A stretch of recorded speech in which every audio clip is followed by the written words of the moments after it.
Vous êtes chez Tartampion? Salut à tous et voici l'ouvre ta boîte du jeu Brasil Impérial. Alors c'est parti, on ouvre cette grande et jolie boîte et on regarde ce qu'il y a à l'intérieur. Alors on a tout de suite deux livrets, un qui comprend les règles et la présentation du matériel et un qui vous raconte un petit peu l'histoire du Brésil avec tous les protagonistes dans des encarts que l'on va pouvoir retrouver sur les cartes, mais également dans les personnages qui seront attribués à votre plateau individuel. Alors, je ne l'ai pas encore lu en entier, mais vous voyez tout le travail qui a été fait pour apporter du concret à cet aspect de l'histoire. Ça vaut le coup de le regarder.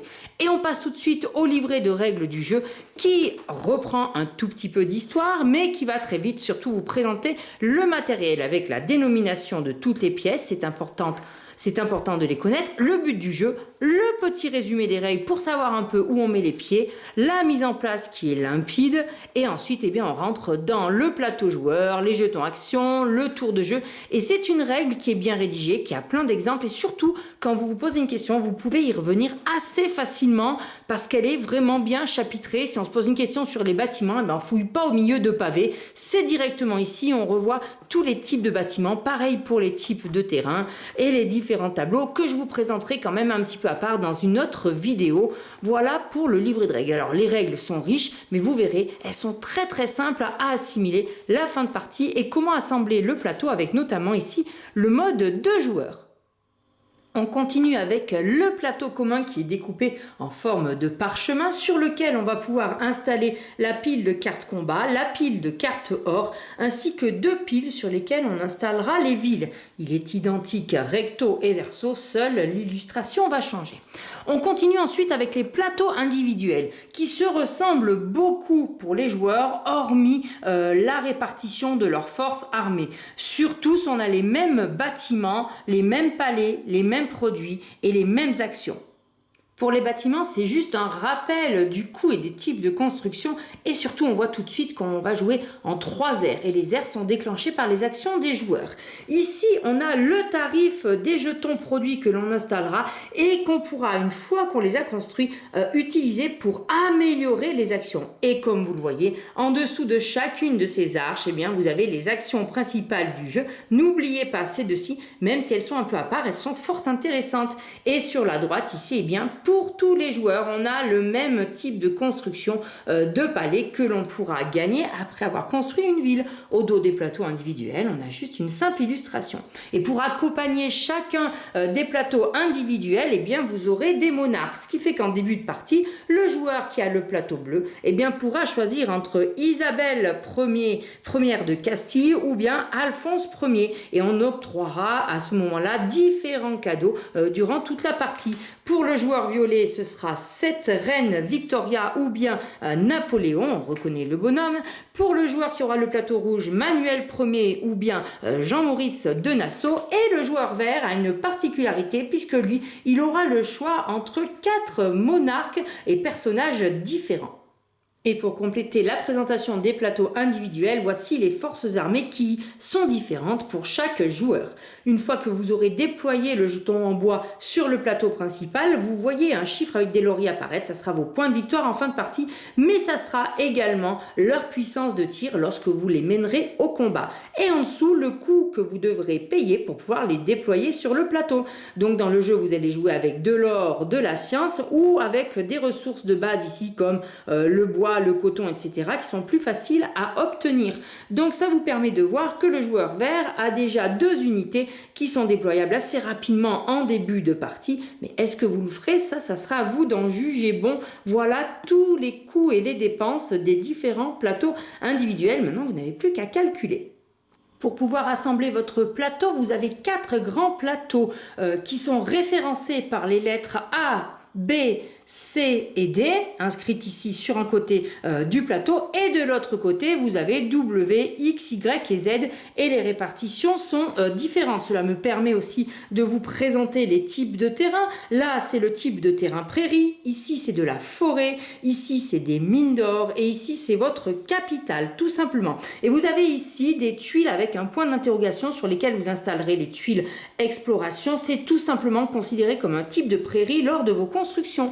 On a également 8 petits plateaux qui sont identiques recto et verso. Voilà comment ils sont construits. Il y en a 4 avec cette répartition et 4 avec cette répartition. Et puis si jamais ça vous ne suffit pas, vous avez 2 petits plateaux de 3 tuiles eau avec 9 tuiles océan à répartir différemment en fonction des plans que je vous présentais tout à l'heure, installés pour différentes interactions et surtout un différent nombre de joueurs. Et sur la règle du jeu, on vous précise même les plans où il y aura plus ou moins de risque de combat avec ces petites épées. À l'intérieur de la boîte, on trouve également un bloc de score avec des feuilles imprimées recto verso et vous pourrez du coup compter vos points à chaque partie. Moi, j'ai déjà tout installé, mais regardez, il reste encore plein de petits sachets. Ça, c'est vraiment bien pour pouvoir répartir tout ce qu'il y a à l'intérieur à votre façon. Et surtout, on a cette grande boîte, vous voyez, qu'on sort très facilement, dans laquelle on peut installer tous nos jetons ressources et toutes nos tuiles bâtiments.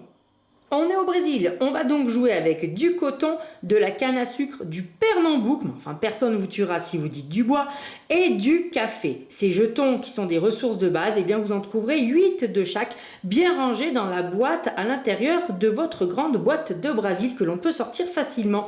On a également 10 jetons qui représentent la science et 16 jetons en bois qui représentent l'or.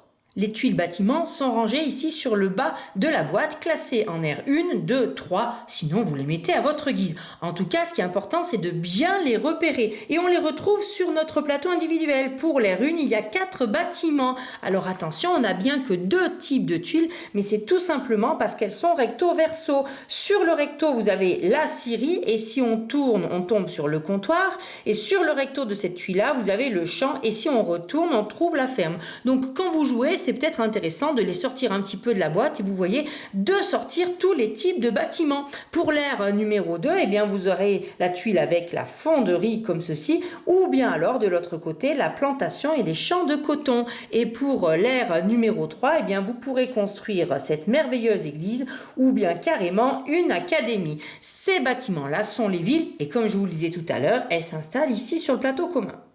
Il y a également 24 cartes missions qui ont ce dos-là, 8 pour chacune des aires. Et justement, dès qu'un joueur a complété totalement sa carte mission, eh bien, il déclenche l'accès aux aires suivantes. Je vous ferai une vidéo ultérieurement qui vous présentera toutes ces cartes de façon plus détaillée.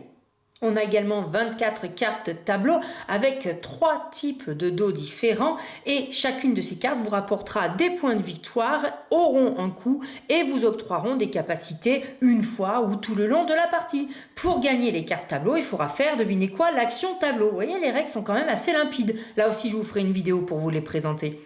On retrouve également 24 cartes de combat qui vous permettront d'augmenter tout simplement votre puissance de feu de base ou alors grâce à des actions ou des échanges de ressources. Et les cartes or ne vous rapporteront pas de l'or directement, mais vous pourrez à l'issue d'un combat gagner des ressources, réaliser des actions supplémentaires, avoir plus de points de victoire ou là aussi faire des échanges.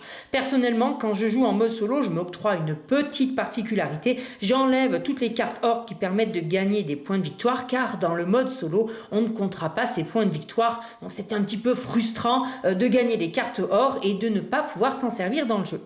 On trouvera également 4 jetons plus 1 qui permettront de marquer certains gains, 18 tuiles exploration avec un dos brouillard point d'interrogation, vous aurez différentes capacités, vous pourrez ici gagner 2 points de victoire si vous construisez dessus, ici grâce à un système de collection vous aurez plus ou moins de points de victoire, et ici il faudra avoir une puissance de force de 5 pour gagner cette carte or. Et dans le jeu, vous trouverez également 4 tuiles qui seront installées en début de partie sur les capitales comme ceci face cachée, et quand on commencera, eh bien, on les révélera. Chaque joueur aura ainsi une ressource au départ. Celui-ci pourra choisir laquelle parmi les 4 et ce joueur-là sera désigné premier joueur.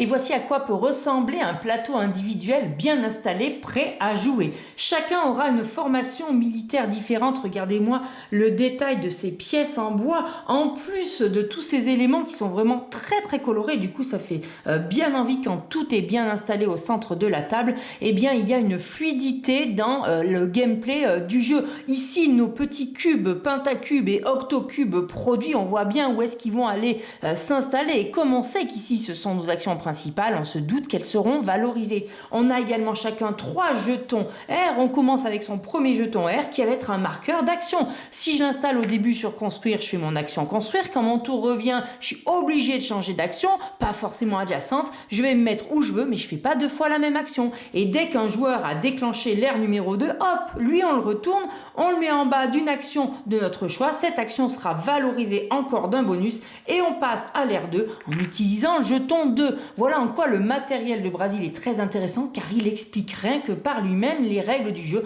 assez fluide pour un jeu de cette taille-là. Et on termine avec un dernier coup d'œil sur ce magnifique matériel en bois. 24 palais, 8 manoirs et 20 unités militaires. Chaque joueur aura bien le même lot de palais. Et regardez, les petites fenêtres vont nous permettre de les différencier. Mais en plus, vous aurez une capitale avec ces 2 petits manoirs assortis différentes d'une couleur à l'autre. Pour les unités militaires, c'est pareil, on a vu qu'elles n'étaient pas forcément les mêmes, mais si on regarde de plus près, la découpe à l'intérieur des couronnes des monarques est différente d'une couleur à l'autre, ainsi que la crinière des cavaliers et le dessus de nos chers canons. C'est un travail de précision qui donne vraiment envie de jouer à Brasil Impérial. Chers amis, on se retrouve donc très vite pour l'explication des règles du jeu. En attendant, je vous dis à très bientôt chez Tartampion et d'ici là, n'oubliez pas, amusez-vous bien!